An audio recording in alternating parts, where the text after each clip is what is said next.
Well, a very good morning, good evening, good afternoon, depending on where you are tuning in from. My name is Adrian Reed, and a very warm welcome to this BA Community webinar. There's a topic that I'm sure many of us are thinking about or have thought about over the previous months and years, and that is agility. And I have to say, in terms of numbers, this is probably one of the most, if not the most popular webinar that we've ever run. So I know it's a topic that's very dear to all of our hearts. So we're going to be talking not specifically about Agile today, but about business agility. And we're going to talk about how that sort of transcends or goes beyond individual methods and tools. And I'm really pleased to say we've got two experts, two thought leaders joining us tonight. So we have Lynn Girvan.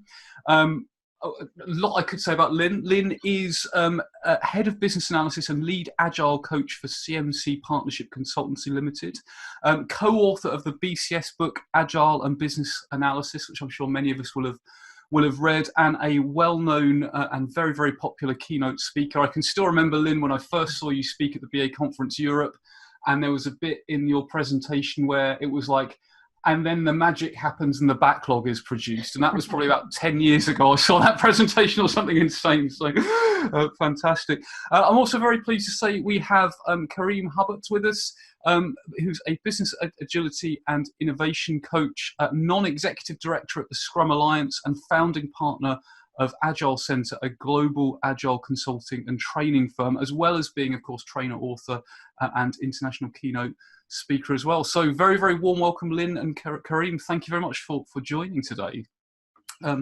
So before we get started, if you are on live, please do feel free to ask questions. We're just basically going to riff and have a conversation, but just join in, add your questions and we'll cover as many as we can.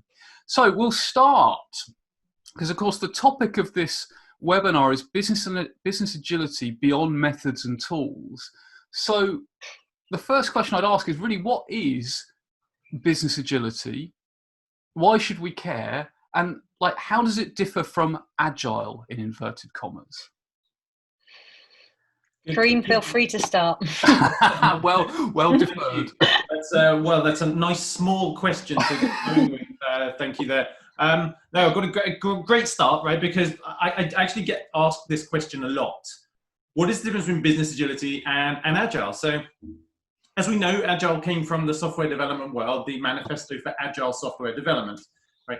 But for me, the kind of the values and the principles and the mindset of what those 17 were created in 2001 in Snowbird can be applied way beyond software, right? And when you look at organizations today, whether they know it or not, every product that they have, every service that they have, every business model that they have has a shelf life, right? And that, I don't care if it's Microsoft Windows, Microsoft Excel, Amazon.com, there will come a day where they don't make any money off that, right? And the question is, given we know that time scale is getting shorter and shorter and shorter, right? You can't rely on it forever.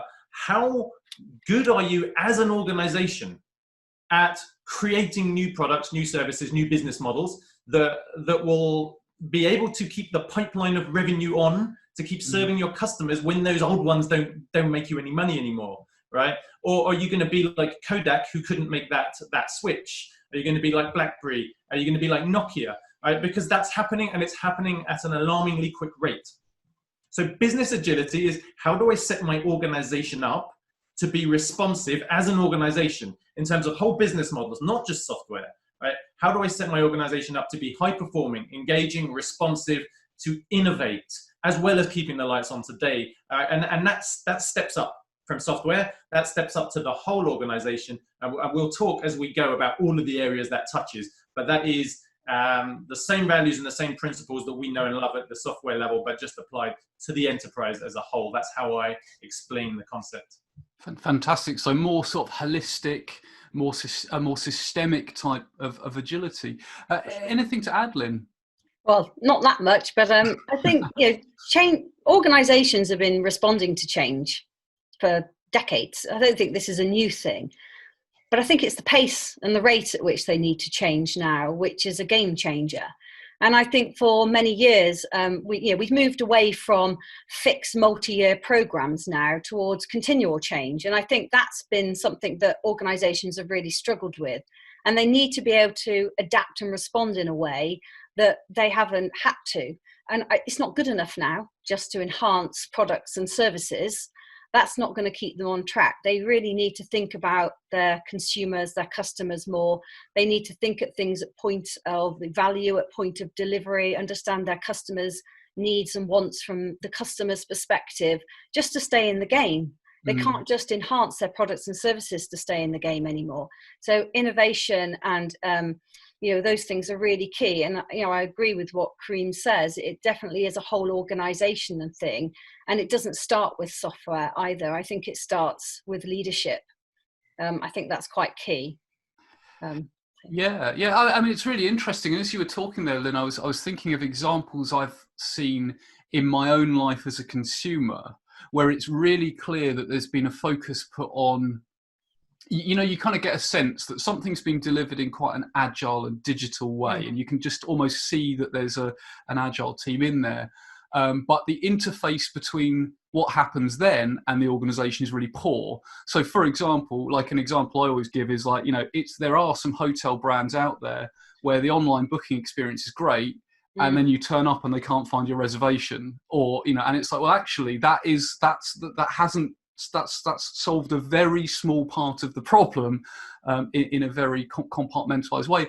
And I was also thinking, both Karim and Lynn, when you were speaking there, about not just business model threats, but if you take like COVID-19 for example, if I think about the clients I work with, they had a number of reactions. Some started to see it coming and made preparations, or started to mitigate risks. Others were really sort of shocked when they suddenly had to remote work and didn't necessarily have those things in place. Whereas some of them, it was like, well, we've actually, although we didn't know COVID was coming, we knew that something like this was a possibility, and we had a response in place. So would you say that things like responding to environmental change, like COVID or whatever the next COVID is also related to business agility? I think yes. I think those organizations that have adapted better probably have good, strong leadership. They've probably got some of the culture things in place that's needed. They might not consider themselves in the throes of business agility, or consider themselves even an agile organization, but they probably have things in place that's enabled that. And those things that they probably have in place are the things that organizations need for business agility. And just coming back slightly to what I was saying earlier about it's not good enough just to enhance products and services. It's really about understanding the customer experience. Those organizations that understand the experience that the customer is going to get from, the experience in obtaining the product and service is just as key as well to that organization surviving. So it's really about looking at all of those aspects, like a service thinking aspect as well, not just services and products. Absolutely. Agree entirely. Just to jump in on that, you're right. There are ways of setting up organizations that allow you to move quickly and to respond, and there are ways that do the exact opposite, right? And the organizations that have been able to respond to this, be it their ways of working or the way they deliver their products, right? Some have done that really well, and some have done that badly, not because the people in those organizations are less good, but because they're set in a structure that is rigid, right? And they're finding that they can't do the things they need to be able to do because the organizational culture and policies and structures don't support that, right? And you can really tell those who've been able to respond quickly and those that haven't. So yeah, fully agree. Right? Whether you call it agile or not, it's an ability to respond with agility. Yeah. And I mean, just a ponder point on that, I wonder whether some organizations have, this has been like a real shock to the system for a lot of organizations. And I wonder whether organizations have had to overcome bureaucracy and something. They've had to essentially say, well, we're not going to follow that because otherwise we just won't get stuff done in time. Whether actually, that might have rewired some organisations in permanently, but that remains to be seen. But okay, so our first question comes from Hertja, and we're Hertja. I always try and pronounce Hertja's name as best. Apple. We'll call her Apple. She likes to be called Apple. Lynn also knows Hertja, good friend of ours. So, and Hertja says organisations think they're getting more agility by applying things like SAFE, which in Hertja's opinion is primarily aimed at developing software. Any tips on how to start with business agility? And she also says, just call me Apple. She's added another I knew that Apple would bring in a good question. We've had plenty of conversations around the SAFE framework, and I know that Karim will want to answer this as well. I think the trouble is people fall back on SAFE and they think it means business agility. It doesn't. It means scaled agile from a software environment. While there are constructs within SAFE that would enable business agility, it's not really set up or wired for that. It doesn't. It talks about how you do business change to implement SAFE, but it doesn't really talk about how you manage change from the products and services produced from the framework. And it doesn't really cover the whole holistic viewpoint. It's really about scaling agile from a software perspective. That's where it's come from. That's not to say you couldn't get a lot out of it.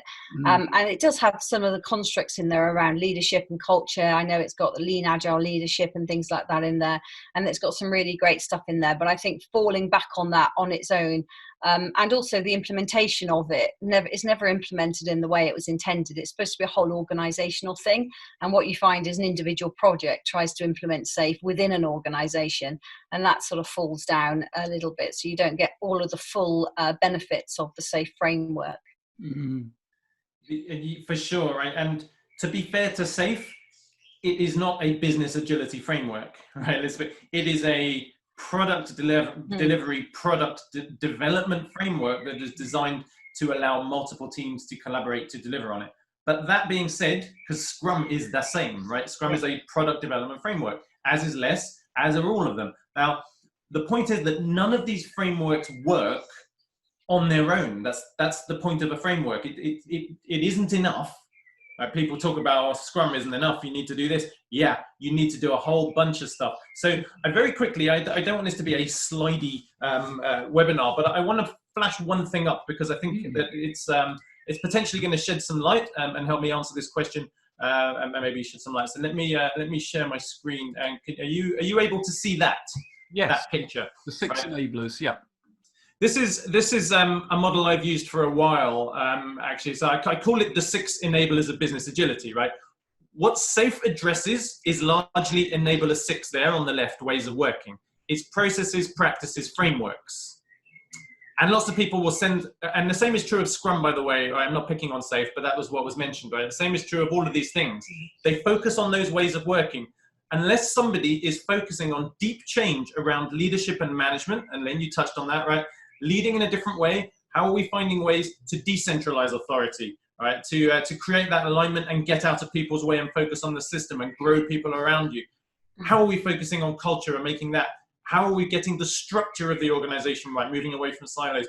Are we focusing on creating policies for engagement or compliance? How's our HR? Is it still industrial revolution or is it now, right? Is it about modern organizations that innovate? And finally, we get our governance, portfolio management, funding and investment practices, right? Or we fix scope, fixed time deliveries, right? So for me, like, those frameworks address one of 6 areas. If you're not approaching the other 5, then you're going to find that you fail.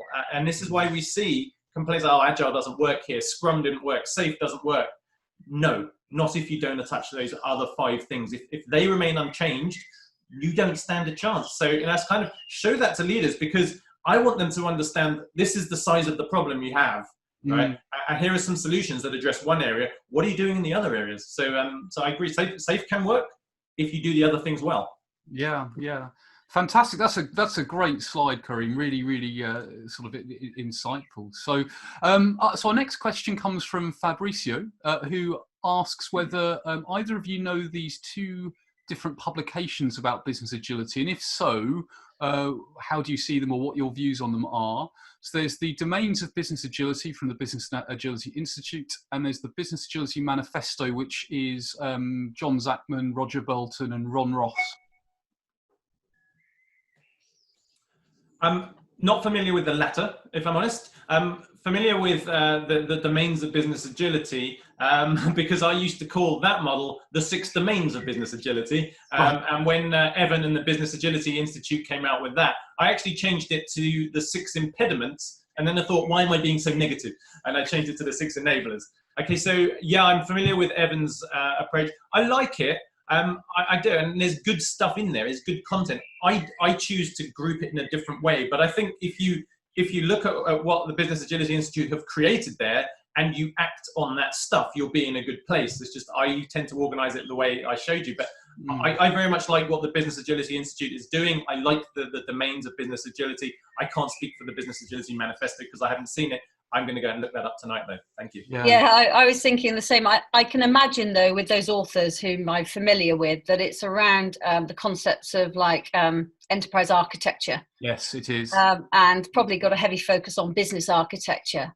If that is the case, then I would say that's very important. I think business architecture is a misunderstood discipline, but a very important one for organizations to be agile.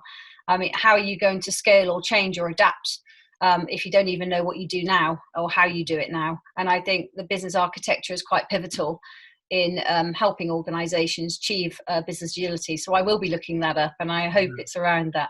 Yeah. Fantastic. Okay, so let's move on to a slightly different topic, which is if an organization wants to achieve agility, how? Like, again, I mean, this is another one of those nice small questions, but I suppose a different way of framing that is how could they start? How could an organization start? I'm going to let you start on this one, Lynn. No, that's fine. That's very polite of you. Well, I can say I'm going to start by saying where I wouldn't start. I wouldn't start by introducing small teams. I think I would start by getting the what I call the hygiene factors in place. Things like really understanding what it means for leaders, getting coaching in place for leaders so they understand their role as leaders within the organization. Because I'm not saying that business agility is a top-down thing, but if it's not being practiced across the organization, and I don't even mean coaching leaders, I mean coaching in general across an organization. Business agility actually spans hierarchies. It doesn't care about hierarchy. It's really across the piece. And you can put in all the methods and tools and all the things you like in the world in place, but if you don't have the culture or the leadership styles in place to start with, then I don't think you can achieve it. I think you can go further by focusing on mindset, culture, teamwork, things like look at where you have blockers for empowering individuals, servant leadership, understanding the team culture that already exists and unpicking that through strong leadership and team ethos and things like that, and team cultures. And for me, that's really, really important in terms of helping an organization start. I think the other thing as well we often forget is having a vision. It's really, really key that organizations have some sort of vision. They know it's not about having a fixed vision. It's not about saying, this is where we're going to be in 5 years' time, but at least having a go at it and having a vision that can evolve as you learn. And that's that learning organizational culture that you want to embed within the organization. Fantastic. And so what I'm hearing, if I'm understanding you correctly there, Lynn, is actually quite a lot about people. Definitely. Very little actually about method. Yeah, I think if you have, and I've always said this, if you have an agile mindset, or you have the leadership concepts that sit behind agile as a mindset, and the people in the organization have that mindset, you can be agile anyway. You don't need them. I think a lot of the methods there are to guide people and to help people adhere to agile principles and values. But actually, if you live and breathe those agile principles and values, you can be agile in anything you do. It doesn't really matter. Let me get this right, Lynn. You're saying that we should focus on individuals and interactions over processes. Quite right. Absolutely. I couldn't agree more. But it's funny because I agree with you. By the way, for me, I don't like this whole top-down, bottom-up thing. But a lot of the changes that need to be made to enable this stuff to work around the culture, around the leadership styles, around the governance, around organizational structures. There's just no way those changes come from anywhere other than the most senior leadership. So you have to start there, and leaders need to change the way they show up, the way they behave, right? And the policies need to change to enable, like for example, a culture of experimentation, right? If you don't allow people to fail, they'll never take risks or experiment. So you've got to put that in place. It starts with why, right? We should always start with why. What problem are we trying to solve? And then that goes back to the vision thing you talked about, right? And how are we going to know we've been successful, or at least have moved in the right direction? Because if we're not measuring anything, and it's just guesswork. Right? So we've got to get that stuff in place. Then we need to have a conversation about all the kind of roughly the high level changes we need to make, who we need to bring on board, what the obstacles are, who is driving this, and ideally the most senior leadership, who is going to move stuff out of the way when we see it, right? And where are we starting? Because you're right, if you try and do all of the teams at once, it's going to be too much. So you've got to get those things in place before you even think about which frameworks, which processes, which tools are we going to, that's down the road, right? Based on the outcome you're trying to achieve and the culture of the organization now and desired. So there's a ton of work to do before you even get there. And I think one of the hardest things in all of that is, we know that the culture takes the longest to change. And therefore, starting there is a good thing, because you don't want to do that after, because you could waste loads and loads of money putting in lots of methods and tools and all of these things. But if the culture hasn't changed, it's all for no good reason anyway. It will fail. So we do it, but that's not tangible. It's all of the things that you can't see. They're all the intangible things, and nobody really buys into that. So it is, as Karim says, it's really important to find success measurements in terms of those I say they're intangible. You can find ways to measure them, but they're different, softer ways to measure them, to sort of think about success, rather than trying to do things which are on the surface, if you like, that you can see and touch, which maybe give you less overall benefit longer term. Yeah, we'll take another question in a moment, but just before we do, on that question of culture, because I know that's always culture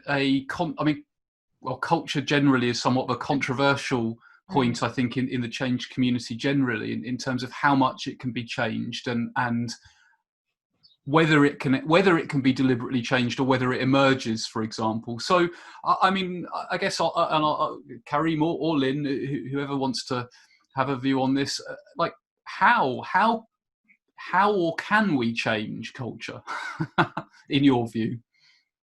Yes, absolutely. Organizations can change culture. If you look at, and one of probably the most famous culture change study is the Toyota General Motors partnership that created NUMMI, which was 1986, I think, right, where they managed to change one of the most toxic and horrible cultures almost in a few months. They turned it around. And for me, that's extreme, but you see it again on David Marquet with his book, Turn the Ship Around, and you see it time and time again. How you change culture is dependent on behaviors, right? A culture emerges based off the behaviors that people exhibit. Now, how do you change people's behaviors? You change policies, you change incentives, you change rules, you change artifacts, right? Yeah. Small example, you throw away, I think it was GM again, right? You throw away the 19-page guidance on dress code and just replace it with dress appropriately, right? That small change will have a huge, and lots of those will start to change behaviors. Once behaviors change, mindsets change. Once mindsets change, cultures change, right? So you can't go in and say, I want this culture and pick it out of a magazine. What you can do is have an idea about the kind of culture you want to see and then start to make tangible policy changes, structural changes around the behaviors you want to see that might lead to that, and then measure and inspect and adapt frequently. That would be at a high level what I would say.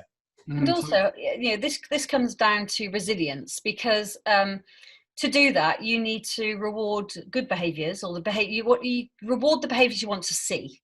You find ways to reward those behaviours, and you find ways to challenge yet empathise with the behaviours you don't want to see.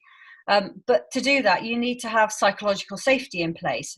Who's going to call out the exec when they're exhibiting behaviours which aren't according to the new ways of working or the behaviours that are expected of the organisation? How resilient is that person going to be to being called out by somebody who's a lot more junior than them? So it is about putting all of those things in place as well, and understanding what it means to put those policies in place. It's not about the management deciding what everyone else needs to do. It's about how they want to behave and how they adapt and work within the organisation as a whole, everyone.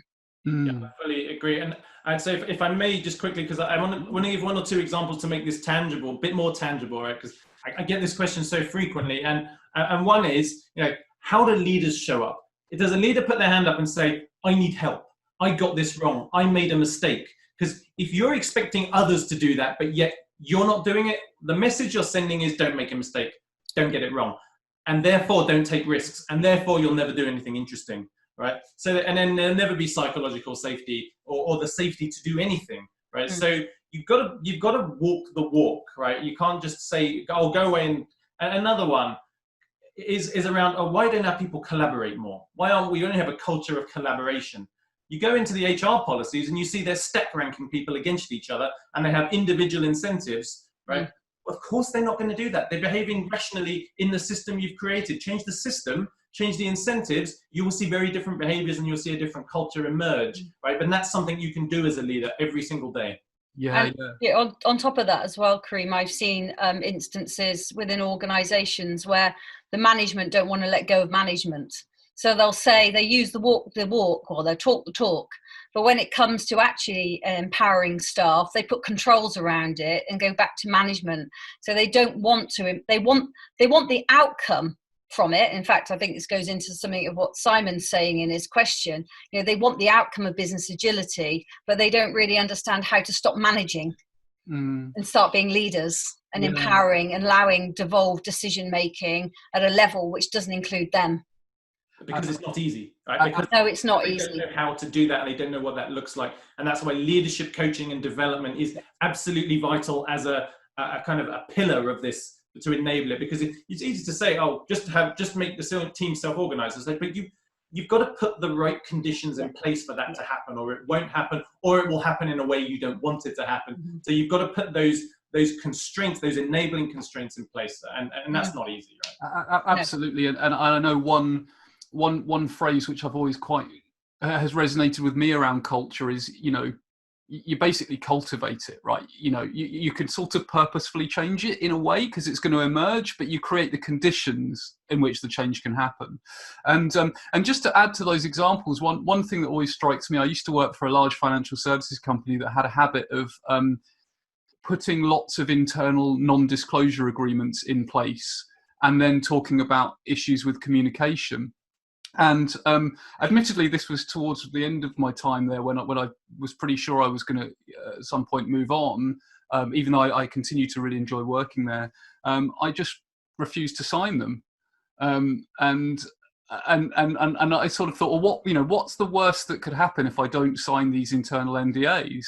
And it turns out nothing. Like, you still work on the project, but I just pointed out, well, look, actually, this says I can't disclose it with anyone else unless someone else has signed an NDA, but there's no insider list. So I have no way, this is unenforceable. Why are you asking me to do it? And anyway, I just think sometimes you get caught up in a culture where it's like secrecy, it's hiding information. But okay, so let's move on to some questions. So Hertje says it's a wonderful example with the 6 enablers. Completely agree. So again, fantastic, and thank you for sharing those, Karim.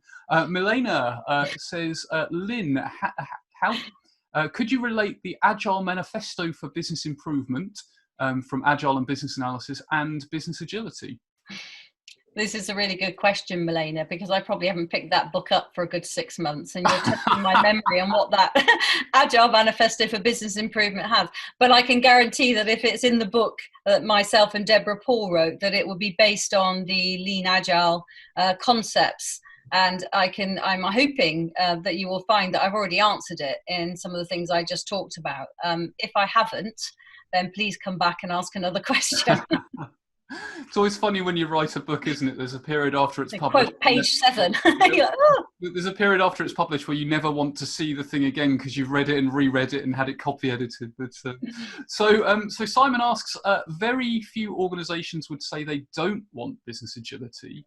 Many seem to fail to get there. What do you think they're the biggest mistakes that they're making? And if I make this more general and say, what are some common blockers? So building on springboarding from what Simon says there, what are the blockers you see? I know we've discussed some of them, but other suggestions?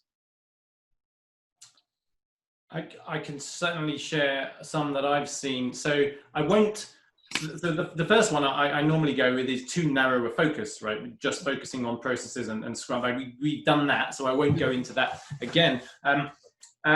Firstly, what I'll say, the wrong people driving the change, right? You can't have a mid-level manager drive this through, because the chances of them having the authority to make the changes they need to make are all but zero. So you have to have this, and then I hear, well, you have to have buy-in from leadership.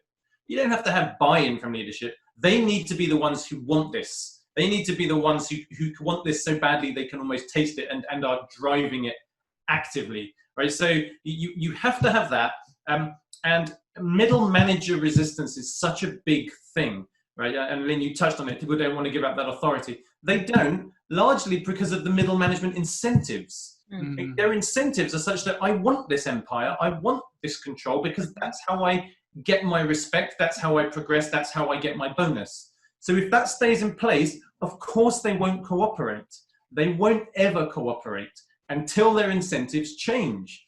And if you say, actually, if you exhibit these behaviors, it's now going to hinder your progress rather than help you to climb the greasy pole. These are the behaviors we need to see from you now, and these are what you're going to be rewarded on. I think that those incentives for middle managers are absolutely vital, and the constant removal of blockers. The last thing I'll say, because I do a lot of work on strategy, right? And for me, strategy is a description of a problem you'd like to solve, and then a coherent set of consciously designed changes to enable it.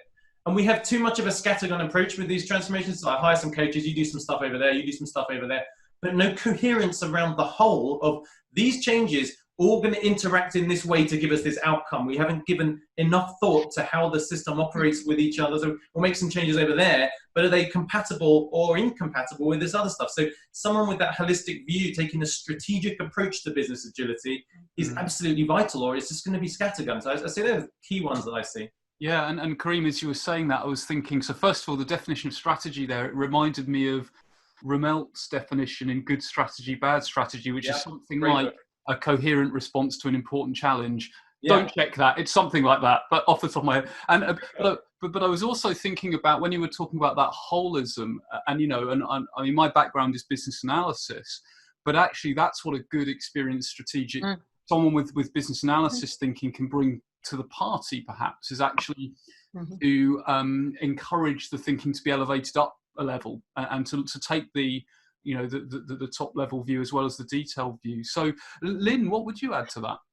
Well, I was going to come into that. I spent most of my career as a senior BA working in that space, trying to pull it together, using things like value streams, trying to move across the silos to look at customer journeys all the way through the organization.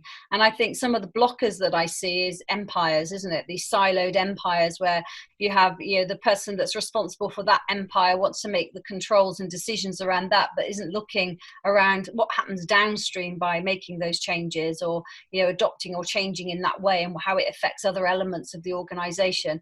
They're not pulling together as an organization and considering, if I do that service, what happens to that when I pass it on, and how does it affect other areas? And actually that affects the whole agility of the organization. And I think this comes back to what I said earlier about business architecture, that if you understand how information and value, well, I say value, it's not value really, but how things flow through the organization in order for value to be obtained by the customer or the consumer, bearing in mind that value is only recognized at point of consumption and not at point of, not during that chain, then I think it gives a very different view. And I spend a lot of time working with seniors challenging those opinions and challenging that mindset, so we can get that full across the business view of what they're trying to do, and then think about, well, who are the people, the skills, the gaps, the products, the services that align with all of that. Because without knowing that, how can you easily adapt it or change it if you don't know what you've got to start with? Knowing what we've got to start with, and not, I mean, it's interesting because you mentioned value there, and my mind went to probably off on a bit of a tangent here, Lynn, but understanding of stakeholder and customers and what they actually value.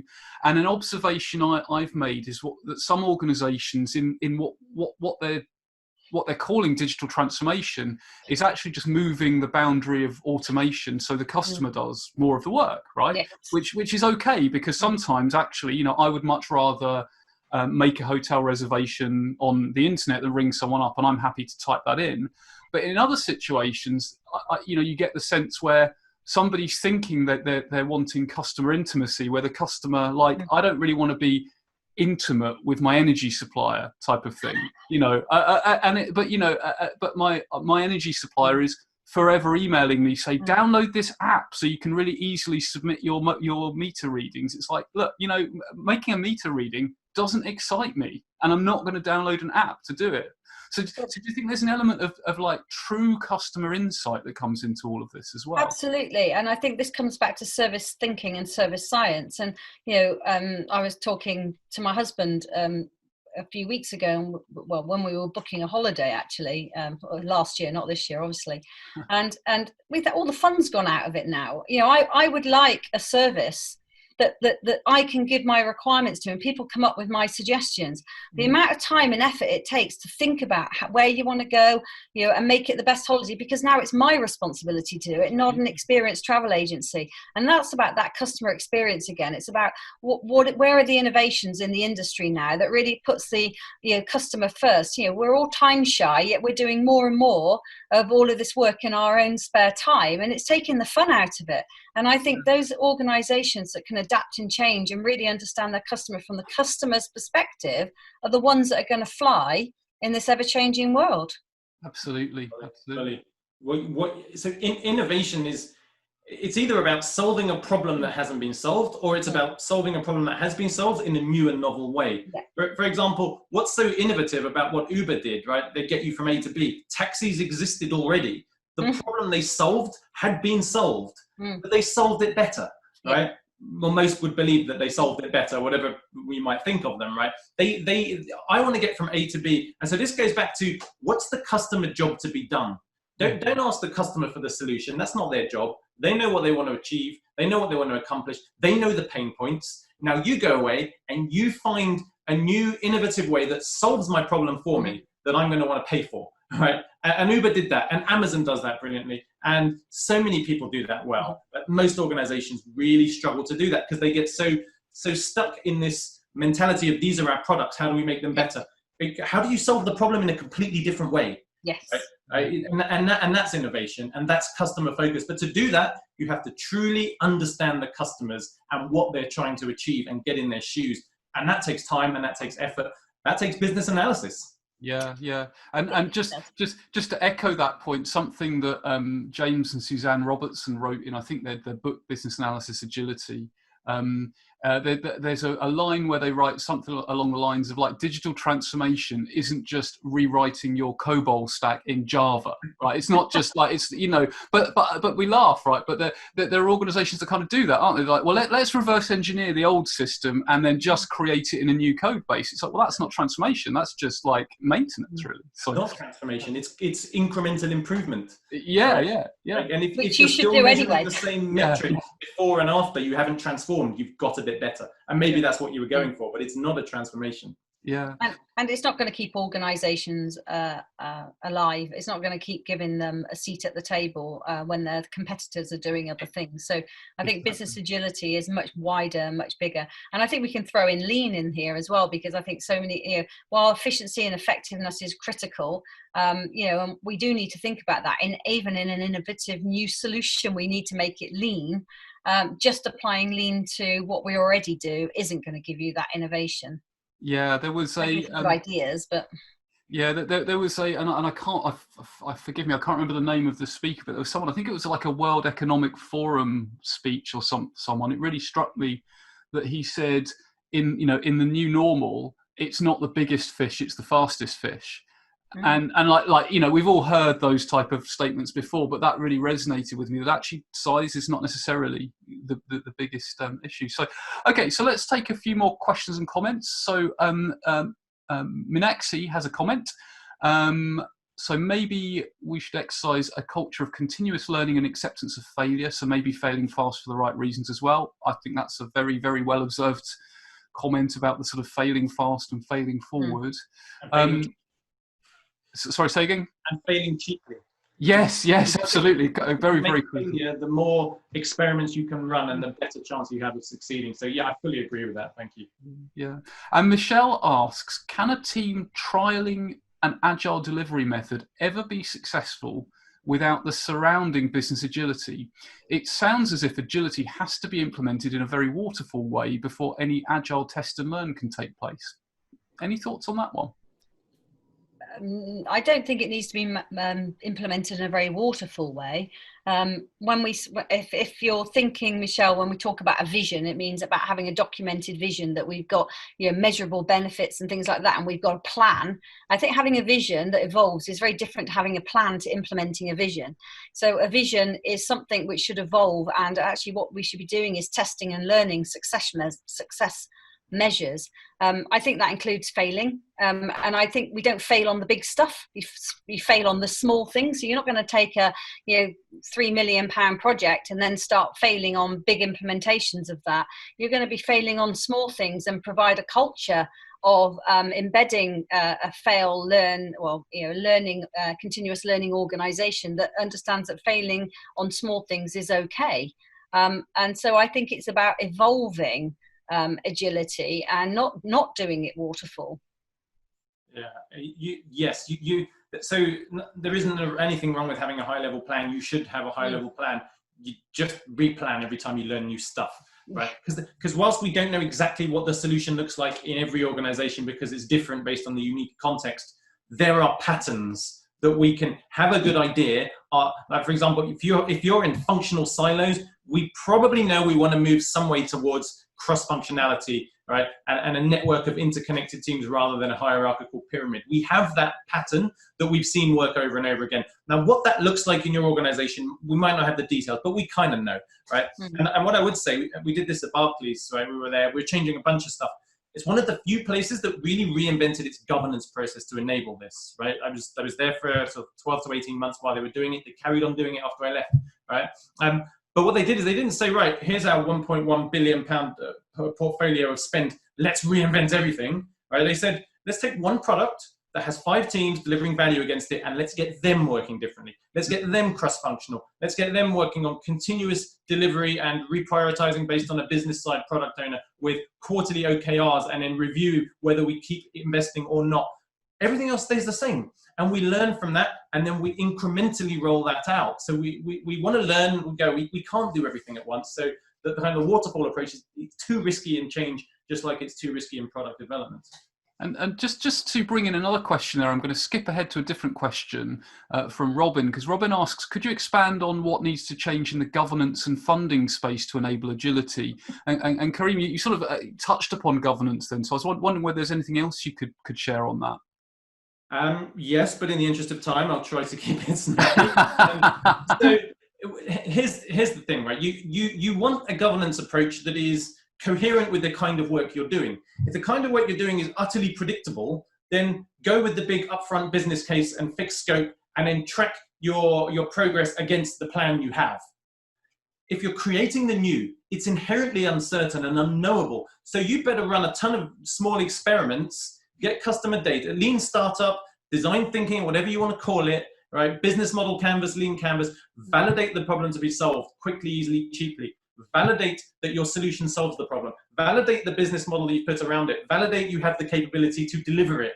all quickly, easily, and cheaply, all in kind of incremental funding cycles, such that if you demonstrate there's a need to keep investing, we'll give you a bit more. All right, and maybe it starts with a few £100 and it goes up to a few £1,000, rather than here's 10 million, go away and build it, and let's cross our fingers and hope it's the right thing. So it's that level. And by the way, this is where pivot, or persevere or kill comes in. If we learn that there's no market for this, kill it. If we learn that there is a market, but actually it needs to look a bit different, then pivot, right? And that's where it comes from. And then once you've validated that, you start growing it out. Maybe you start investing, instead of on a weekly or 2 weekly cadence, maybe you start giving quarterly investments and say, let's see what you've done in a quarter, just like a venture capitalist firm would. And as you get less and less uncertainty and risk, you can ramp up the amount you're funding and the cycles over which you do it. So that is very different to how most organizations do things. They like to mitigate the risk through upfront business case and analysis, but we know that doesn't work when there's high level of uncertainty and complexity. So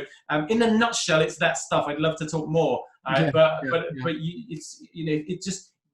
just pick the approach that's appropriate to the level of uncertainty you have. I think I'd just like to add to that as well, because at the beginning of a project or a program or a partnership or a contract, you're just guessing. Nobody knows what the answer is. It's just a guess. All these ideas are just ideas. They are ideas and concepts that have not been brought to reality yet. Therefore, we don't know what the outcome is. And I think there's a lot of opportunity for procurement and things like that to start thinking about outcomes rather than about plans. Yeah. And I think if we focused on outcomes and broke those outcomes down into small, manageable outcomes, that allows the organizations they're partnering with to actually test and learn and test that hypothesis and get feedback early to see whether you want to continue or whether you don't want to continue. But we build these we're building these big contracts, which goes right against the grain with contract negotiation as one of the Agile Manifesto values. Yeah. So, and I think we've got to avoid big upfront contracts which are based on guessing. It's not a guessing game. It's a lot of money to put on a guess. Yeah, and a lot of what you were both talking about there, I think, Karim, you mentioned lean startup. I think the term, I mean, it's been a while since I've read it, it's sort of validated learning or something around that, having and again, I guess it comes back, Lynn, to we were talking about us understanding the customer's perception on how they're going to realize value. Well, that's a hypothesis until someone's bought it and has realized that value. Mm-hmm. So small throwaway experiments. And I was also thinking, as you were both talking there, and I'm using this outside of the context that it's intended, I'm sure, but in so Dave Snowden's Cynefin framework, and he talks about safe to fail probes, where you essentially you put a probe in and if it works, you make it bigger, you invest more of it. If it doesn't, then you put the brakes on, type of thing.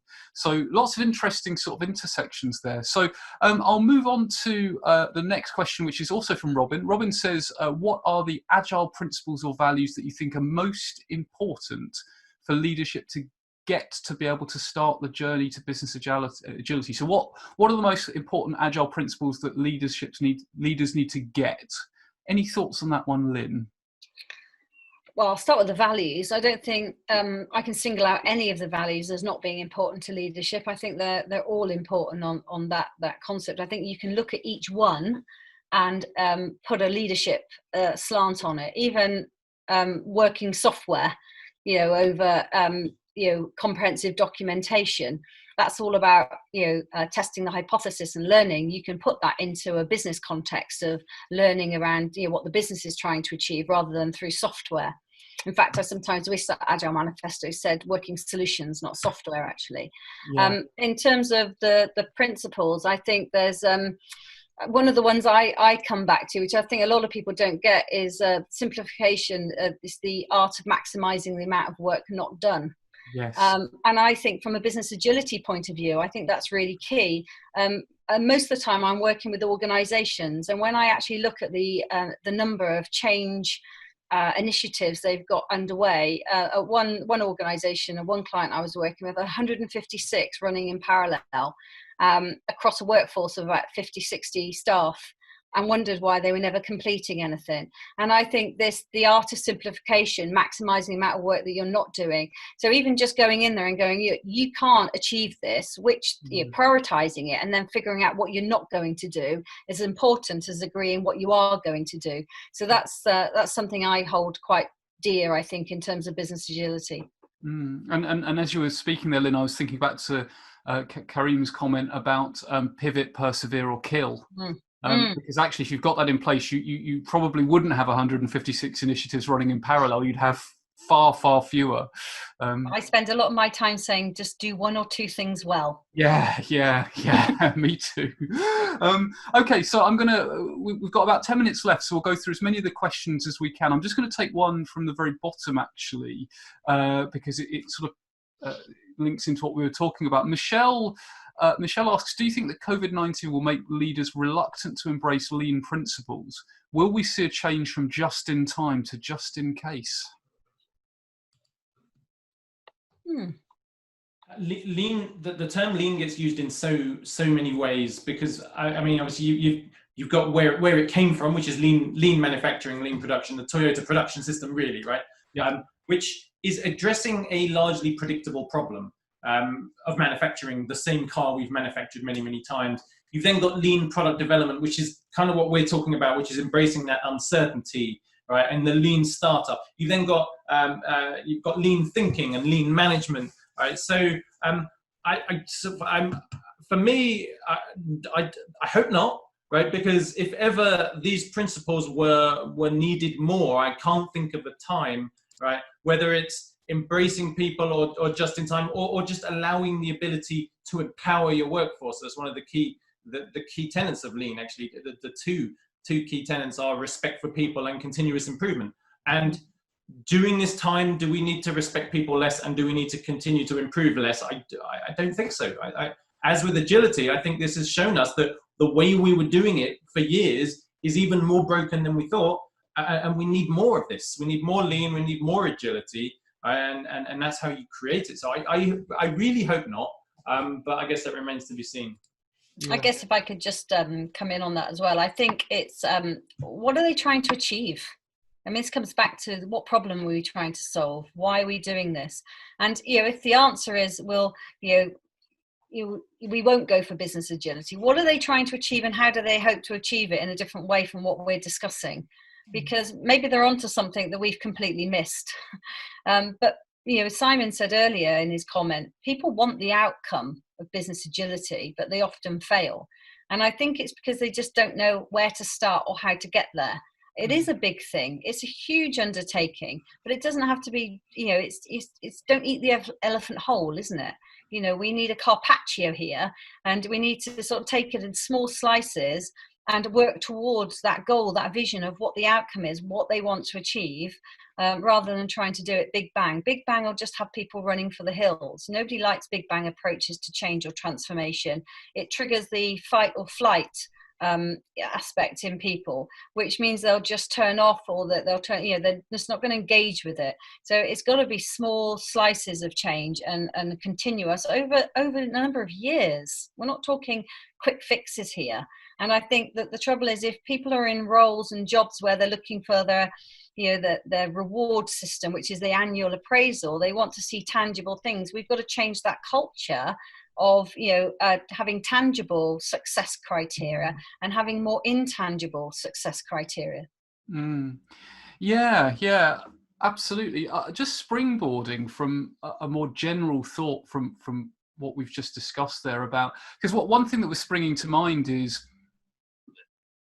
like I think what this has demonstrated is it doesn't matter what risk planning you do, there's always going to be something that can, and yes, you can have scenario plans in place that that could cover this, but actually the need to be able to respond to something which was unknowable is probably more understood now than ever. And the other element that strikes me is, if organizations really aren't able to, like this is going to hit, I can't think of many organizations this isn't going to have a big financial hit on, in terms of reserves, for example, particularly if they're having to pay staff or furlough workforce or whatever. And you sort of think, well, actually, if there's less on the balance sheet, then they just won't survive. I mean, they just won't, if they're not able to adapt. The fat is gone. So I think we maybe we're in for and I wouldn't wish that on any organisation, but maybe we're in for a bit of a restructure of some markets. But this happens. So nature does this, right? Nature favors the big, right? And that's why animals get bigger and bigger and bigger over time. Evolution favors the bigger because they can cover bigger distances, find food, protect themselves from predators, right? But the counterbalance nature has is extinction events. And 66 million years ago, we saw a prime example of that. The Cretaceous Paleogene extinction event, a meteor hit us. 75% of life on the planet wiped out. Who survived? It was the small creatures, the nimble, the adaptive. And business does the same, right? You get bigger, you get bigger, you get bigger, then the world changes around you and you die, and the more nimble, smaller ones come up, and then they get bigger, and then the world changes and they die, and it's the order of things. Right? It's just how it goes. Yeah, absolutely. Absolutely. Okay, so our next question is from Minaxi, who asks, how much time should be spent on culture evaluation with respect to agile mindset from a business analysis perspective for any project initiative? Really tricky question to answer with an absolute number, I'm sure, but any general advice on how much time should be spent on evaluating culture with regards to agile mindset? I wouldn't want to put a time on it. I think I'd want to find ways to have success measures that I could work towards, for instance. Change is a really difficult thing. It's about an individual's journey. You can't, changing a workforce starts with one person. It doesn't start with a team. It starts with the individuals within that team. Each individual goes on that change journey by themselves. They might go alongside, but everyone changes at different rates. So they, in terms of the response to change, somebody might be in acceptance while somebody else is still in denial within the same team, and they might be a functioning team. So I don't know if we can put a time on it. Somebody might take 12 months to accept change, whereas somebody else might accept it within 2 weeks. And I think it's very difficult to put a time limit on that. I think what's important is to understand that it's an individual journey and that every individual has to go on that change.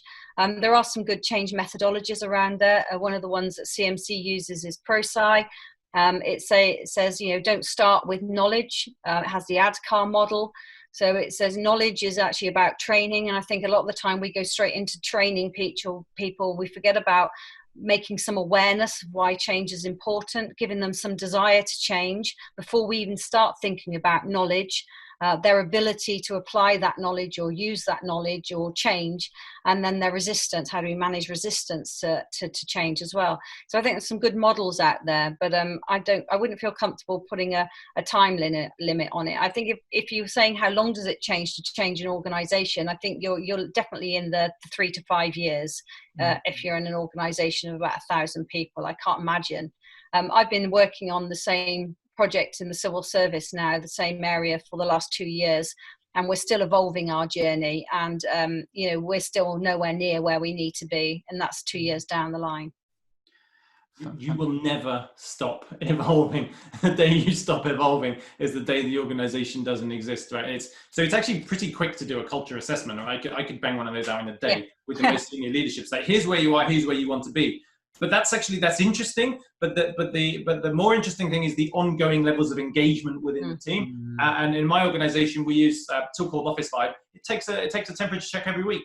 Right? Once a week, it asks you 5 easy questions, and then it gives you a dashboard. It's like, here's where you're getting better, here's where you're struggling, right? But that should never end. That should be something you always do, because people go, people join. Right? In 3 to 5 years, you actually might move the goalposts. So it doesn't stop. It never stops. You can do it quickly, but that's just an ongoing process that should just become the new normal. And I think that's really important, Karim, because I think what you're getting there is that individual view of it. You're not getting the and you can pull that together and look at it from an organizational context, but you're actually focusing on the individuals, and it's only individuals that change an organization. Yeah.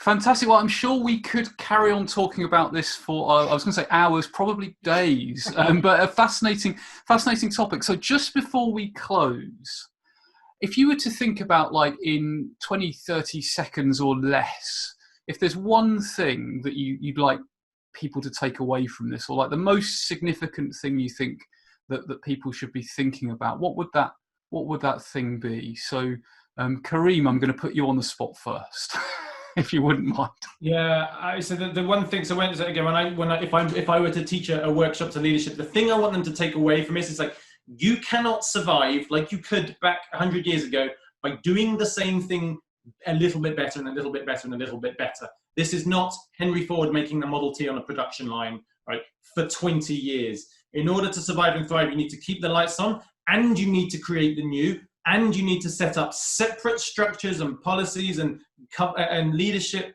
and cultures on each of those different sides to make them work well. And to do that, you need to touch on almost every part of the organization, and narrow focus is going to fail. Okay, so you need to focus on so many other areas that we've touched on and more. Right? Don't think this is a small change. You've got to get the whole organization on board. Yeah, fantastic. So don't underestimate the scale of it. Fantastic, Lynn. I definitely echo what Karim said. I think I'd also like to add in that it's, business agility is really about understanding the customer. As Karim said, it's not good enough just to improve your products and services, but to actually think about the service you offer. The service that you offer and how people experience that service could be the differentiator for you as an organization, rather than the product itself. Is how you interact with your customers. It is the whole organization, but that doesn't mean to say we have to eat the elephant whole. So think about implementing small changes, learning, and don't be afraid to fail small. And learn. Become a learning organization is paramount to becoming an agile organization. Fantastic. Well, Lynn, that's a great place for us to pause and stop. So I am certain, Karim and Lynn, that people will want to stay in touch with you. They'll want to follow you. They'll want to know more about your work. So Lynn, how can people get in touch with you? How can they see the kind of stuff that you do? Well, they can find me on LinkedIn. They can also find CMC as Consult CMC. We're on LinkedIn, we're on Twitter. We have a website, www.consultcmc.com. So please go there. You can find blogs and things that we've posted on there, and articles that we've written, and find points of contact. So feel free to go there.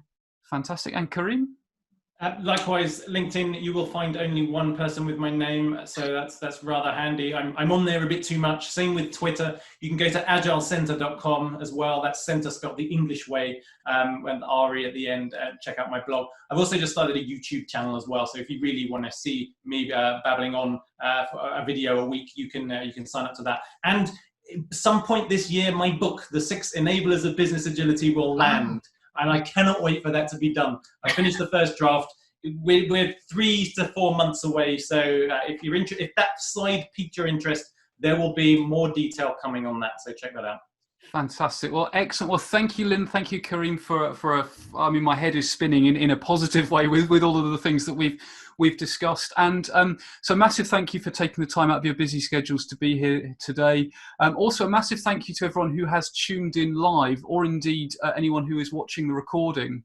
So as a reminder, the idea behind these BA community webinars was really to not necessarily talk about the core of business analysis, because there are many other very, very good places where that happens, but perhaps to talk about some topics that are on the periphery, things that we're perhaps not talking about in the business analysis community as much as we might do. So with that in mind, certainly at the moment during the sort of COVID-19 lockdown period, rather than doing one a month, we're doing one a week. So when you exit this webinar, you'll see all the upcoming webinars. There's like 3 or 4 others that you can sign up for. You'll also either later today or tomorrow get a short email from me, which will have a link to a survey. I'd be really grateful if you could fill that in. Let me know what you think about the session. But also one of the really important questions on there is, what would you like to see in a future session? Because agile and agility was a topic that lots of people were requesting, so we were able to make that happen. If there's other topics you want to see, please do put them on there, and if I can find speakers and so forth, then we will make it happen. So thanks again to Lynn and Karim. Thanks to everyone tuning in. Have a fantastic rest of the day, and hope to see you all soon. Thank you. Cheers. Thanks, Bye. Bye.